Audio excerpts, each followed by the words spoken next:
President Trump's announcement of universal tariffs on the whole world, including the European Union, is a major blow to the world economy. The president of the European Commission with a warning Thursday of the higher costs across the board for all businesses and consumers as a result of Trump's sweeping tariffs. On Wednesday, the U.S. president unveiled a 10% minimum tariff on most imported goods, with a higher 20% rate for the European Union. Millions of citizens will face higher grocery bills.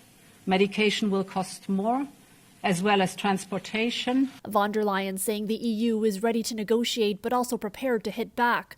The UK, meanwhile, choosing a different response after receiving the lowest 10% levy. We are taking a calm approach, acting in the national interest.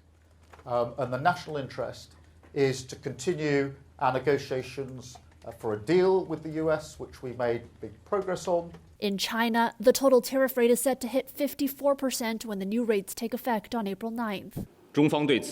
China firmly opposes this and will take necessary measures to firmly safeguard its legitimate interests, said its foreign minister. The tariffs hitting several African countries the hardest. Goods from the tiny African kingdom of Lesotho subject to a 50% levy, Madagascar 47%, and 30% for South Africa, the continent's biggest exporter to the U.S. I think the African countries almost have to think of what I would call the coalition of the wounded, looking into various countries and saying who has been badly affected by the U.S. and how can they open up the room for engagement on that. And on the business side, companies around the world say they will suffer. Business owners in Bangladesh face a 37% tariff. As